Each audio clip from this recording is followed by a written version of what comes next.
Okay, good morning. Welcome to homework 8.2, trig ratios. We're going to try things a little different today.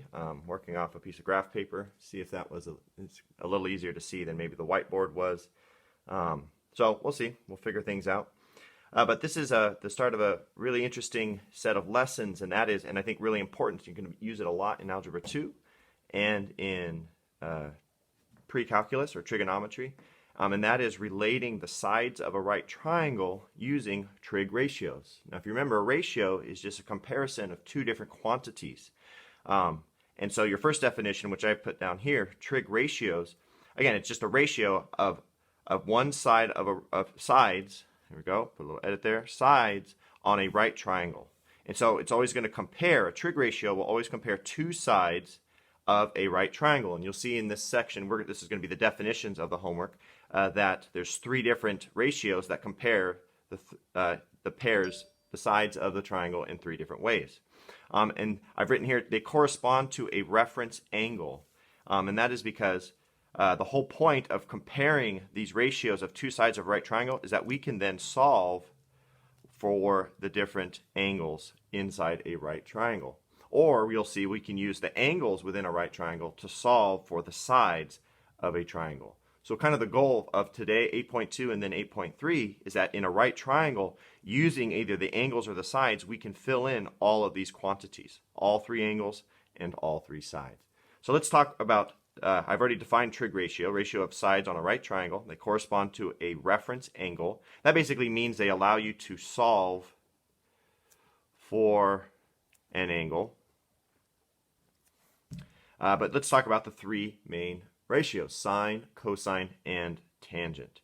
In order to understand what those mean, I've put a little mnemonic device here called SOHCAHTOA. SOHCAHTOA, SOHCAHTOA. Chant that 3 times, 5 times, 6 times. SOHCAHTOA, SOHCAHTOA, SOHCAHTOA, SOHCAHTOA. Are you annoyed yet? You want that in your brain. You want to be dreaming that, because this reveals what these ratios are, and you don't have to memorize them. And you're not going, well, wait, is sine this? Is tangent that? No. SOHCAHTOA, SOHCAHTOA, SOHCAHTOA, SOHCAHTOA. All right, I'll knock it off. But let me explain what that means. The S here stands for sine. And so this one is going to reveal, okay, so what two sides are part of the ratio for sine? O stands for opposite. H stands for hypotenuse.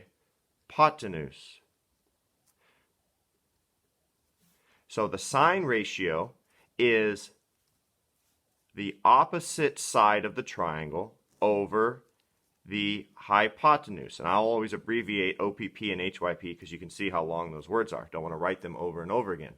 So sine is so. Sine is opposite over hypotenuse. This letter is always the top of the ratio. This is the bottom of the ratio. So then cosine, ka, that is just stands for cosine. A is a term, it stands for adjacent. Hopefully your vertical reading skills are on point today. So adjacent over, and the H is the same as the H here, hypotenuse. Sorry, I'm a lefty, so I'm probably blocking everything I write. Okay, hypotenuse. So whereas sine is a ratio of the opposite side over the hypotenuse, cosine is the adjacent side over the hypotenuse. Okay? And so we'll talk about what that means. That still probably sounds very cryptic for now, but we'll explain it. So then we have TOA. SOHCAHTOA, SOHCAHTOA, SOHCAHTOA. Have it in your dreams. That stands for, you got it, T is for, not tiger, but tangent. Tangent. And the O is the same as the O here. It is the opposite, I'm just going to abbreviate, over, oops, I shouldn't put the O, opposite over adjacent. So tangent is the opposite side over the adjacent side. So notice we have all three combinations of opposite, adjacent, and hypotenuse. Sine is so, opposite over hypotenuse. Cosine is ka, adjacent over hypotenuse. Tangent is toa, opposite over adjacent. Now, what does that mean? Like, what do we mean when we say opposite, hypotenuse, and adjacent? Well, hopefully you already know what we mean by hypotenuse. Hypotenuse is the longest side of a right triangle. We usually always reference that as side C in an ABC triangle, but it's just the longest side of a triangle, right triangle, across from it's also the side across from the 90-degree angle. So that's our hypotenuse whenever we're creating these ratios. Now, opposite and adjacent, those are subjective terms depending on your point of view. So that depends, and that's why I put this thing correspond to a reference angle, is when you're setting this up, it depends which angle you're talking about. So for example, on sine of this triangle here, if I were to say the sine ratio of angle A, so now I've picked a reference point. From A, it's the opposite side over the hypotenuse. So from angle A, which side is opposite or across from angle A? It's side A. So that means the sine ratio would be A over, and then my hypotenuse is C, always. So sine of A is A over C. Now, if I were to change my reference angle and say, well, what about sine of angle B? Now, all of a sudden, I'm looking from angle B out. Well, which side is opposite or across from angle B? It is side B. So the sine ratio for the reference angle B is B over C. So it all depends, and you'll see this when you do practice problems. They'll give you a specific reference angle, and it's kind of like you stand in that position and look from that angle, and you say, okay, so this side is opposite, so in this case it's A over C, or if you're here, it's B over C. Notice C doesn't change because your hypotenuse never changes in a right triangle. So now let's do cosine. So if I did cosine of A, that's ka, adjacent over hypotenuse. So if I stand at angle A, adjacent means next to. When someone's adjacent to you, they're the one who's right next to you. So which angle is right next to angle A? It's B. So the ratio of cosine A is B over, and the hypotenuse is still C. Because now A is opposite, but side B is adjacent, and cosine is adjacent over hypotenuse. So that's B over C. Then we have cosine of B, adjacent over hypotenuse. It's always adjacent over hypotenuse, but now that I'm standing here, who's adjacent to angle B? It's side A over our good old hypotenuse, which doesn't change.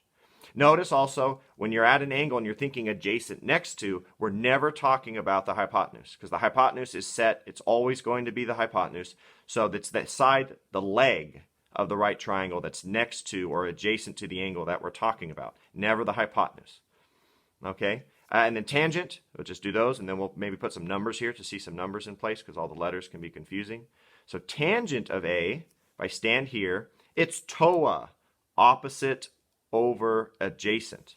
Opposite over adjacent. So TOA would be the opposite A over the adjacent B. And tangent of angle B is equal to the opposite. So if I stand here, the opposite side is B over the adjacent. The side adjacent, or the leg adjacent to B, is A. So tangent of B is B over A. Okay, notice, kind of important, and I'd be consistent with this, angles typically in trig are represented with capital letters. So whenever you see a capital A, capital B, we're talking about the angle. And then when you see a lowercase a, b, and c, we're talking about the sides, side lengths. So these are the side lengths, whereas A represents this angle and B represents this angle. Okay, so those are your trig ratios. So real quick before you can cut off and go to the questions for homework, just as an example, let's say I fill this in and I say, okay, so the A is actually 3, B is equal to 4, and C is equal to 5.